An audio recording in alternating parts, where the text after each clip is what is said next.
Hey everybody, it's Veruda bringing you another League of Legends commentary. This time I'm playing Caitlyn again, and I do realize it's only been a few weeks since my last Caitlyn commentary, so I apologize there's not a whole lot of variety, but I wanted to go ahead and get this out there and maybe get the creative juices flowing for you guys. I have been trying a tri-lane. The idea kind of came from running Riven, really liking Riven, realizing that she doesn't have a place in the current metagame, trying to decide what we can do to counteract that, and this is kind of our end result right now that we are currently running and will be running in some ranked games. We're trying to figure out how to counter the support AD bottom, because a lot of the current metagame revolves around that individual being babysat, getting as high a creep score as possible, feeding them as much gold, and then when the team fights do erupt, that champion's going to have a very easy time picking people off with her really, really strong items. So the tri-lane is not new. It's been around in MOBAs for a very long time. People have been using it in Dota and Han, and really what it's doing is recognizing the strength of having multiple disablers in a lane and taking the idea of support and moving it in a different direction from heals. Supporting in the other games really comes down to I'm sitting there and I'm going to protect you and I'm going to feed you as hard as possible so that when the team fights erupt, you'll be stronger than the other guys. Well, what we're doing is we're taking every single bit of advantage that the current metagame has and we are adapting it so that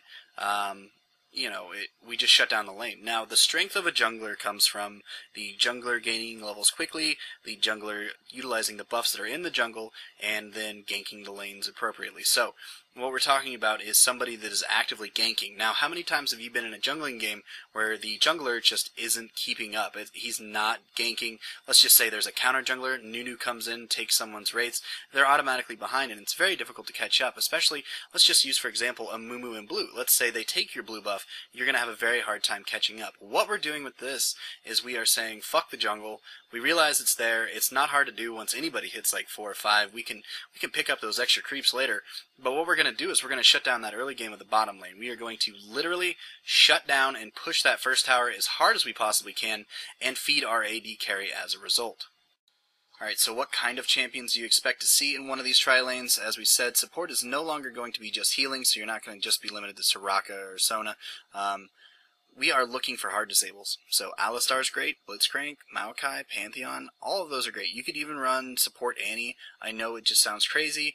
It may not be as good as the others, but if you're taking it straight from Dota and you're looking at the relationships, you're looking for hard stuns, you're looking for burst damage. And so there is a lot of variety and a lot of potential from a lot of champions to be used in this way that are currently not being used. I know that Dominion's supposed to be a completely different game mode, and that's supposed to change things up, but if you start seeing tri-lanes, you're going to see other champions being used as well. So the third and arguably most important member of the tri-laning experience is that you need somebody that's worth protecting. You're looking for a late game hero. So Jax comes to mind. Everybody knows that a Jax can be pretty much unstoppable late game. You need a Poppy type champion. Poppy can rip through somebody very easily.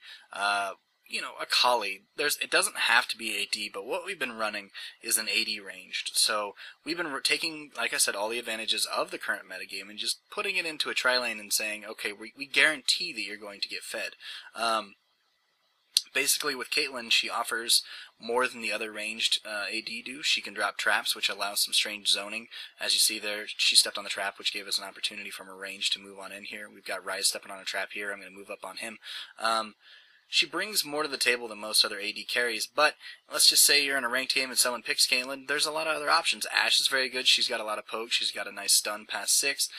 She makes a ton of gold, especially with you leveling her hawk shot early, and she's a great champion, but it comes down to what are you really looking for. I kind of enjoy, running Talon in that position because he's a huge anti-carry and with a lot of money does a ton of damage. So it's really nice that with the minion coming out looking for something new, again, this is going to allow some other champions to see some playtime and just to get an opportunity to show off what they've got.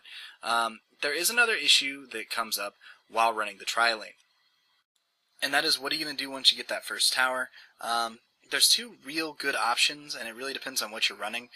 The first is you run around and gank the shit out of everybody because of the amount of CC and the burst you've got. If you're running Poppy or Akali or Jax and you've got that much damage in your melee, that's a really good option. You can go take out the other lanes and help them when they haven't had help from a jungler. The other option is if you're running an AD range, like I am here, you can just keep poking at the tower and keep working the next one down. As you see here, Pantheon was zoning to the left side, I was zoning with traps, and he had a very, very limited space to walk through. Xin comes in with full health and almost leaves with 0, and as you see here through this entire montage of events, people are coming in here and just being CC'd to death. That's really all it comes down to. Talon comes in with full health. He tries to ult on top of us, misses his W. Pantheon goes back in there and stuns on top of Maokai knockup, and we kill him. It's the amount of strength comes from you guys working together, so good communication is very key, but it's also a game of adaptivity, so if you're not going to be able to change what you're doing, then don't try this. It's not a set build. It's not like when people come to me and they're like, hey man, what should I build on this champion? I'm like, okay, well here's the core items that I think the champion needs, but from there you need to look at what's coming at you. You need to see, do I need more armor? Do I need more magic resist? And it's really dependent on what's coming at you. League of Legends is about adapting, and that's what tri-laning is, adapting to what's out there right now. Alright guys, now the final problem that we're coming across when running a tri-lane is experience, and it's very simple. When you have a jungler, the jungler is going through the jungle, picking up the experience that's in there, allowing 2 solos and a duo lane, which is definitely boosting your team's experience overall gain. When you're running a tri-lane, you're putting 3 people in one lane that are sharing what 2 should be sharing. So, no matter how many times you push them back, you're going to fall behind. There are a few ways to counteract that, and first off, you need to be taking the awareness talent in the utility tree. It's a tier 2 talent, 4 points for 5% experience. Very, very simple. A lot of champions can pick that up no matter what they're running as far as masteries go. Secondly, run Zilean. Zilean is awesome. Zilean can speed himself up, is a very defensive solo, great AP champion, offers an ult to synergize with the entire tri-lane thing where you're trying to boost one person's performance and make them very strong to carry the game. They can, counteract an entire team's gank on one person. The other thing about Zilean is that he provides 6% flat experience throughout the entire game to your entire team. Not only does it boost his experience, the solo's experience, but the tri-lanes as well. The final thing that we can offer is the 2% quints. If you take all 3 of them, that's 6%. I think having 2 of the 3 options is a big enough boost that you won't fall behind. We played a lot of games and a lot of experimenting.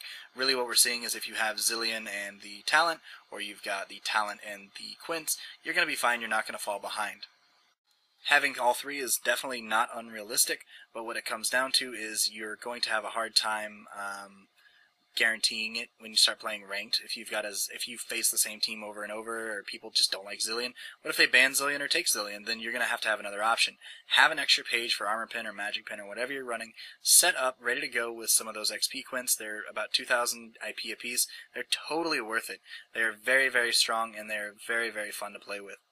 There is one issue we should talk about, and that is what happens when the jungler comes out of the jungle coming to kick your ass in bottom. Well, you should have enough CC between the supports you've picked and the comp you've put together that it shouldn't be an issue, really. If he comes out of the jungle and doesn't go for a solo lane, then you've really accomplished your goal of taking away every bit of advantage he had, because now he's not pressuring where he needs to, and he's made it a tri-lane versus a tri-lane. You guys should have so much CC, it should be just a complete joke. There were a few deaths in this game, but this isn't the perfect example of a game. It's just a very fast game, and showing how quickly I got fed.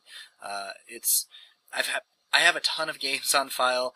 I could show you other ones, but this just seemed like a really good example of how to just keep pushing a lane with this champion. And I wanted to get this video out there for you guys because I'm kind of looking for a lot of feedback on this. If you guys have some comps that you've been trying with your friends and you think the 3 are the absolute best combo in the world and you've never lost, well, I want to hear it. I want to try it. I want to get some different combinations in there. I want to see champions that aren't being played nearly as often getting an opportunity to come in here and kick some ass. So if you have suggestions, please leave a comment about what 3 you think work really well together, what you think about the tri-laning if you've tried it out yourself. If you have any questions, I'm very, very glad to answer them, so definitely leave feedback. This is going to be about the end of the video, and I do apologize. It wasn't much about the gameplay. It was more of a strategy game, and I hate that all my Caitlyn games are going that way, but, that's just how it goes. So, thank you very much for watching. This has been Veruda.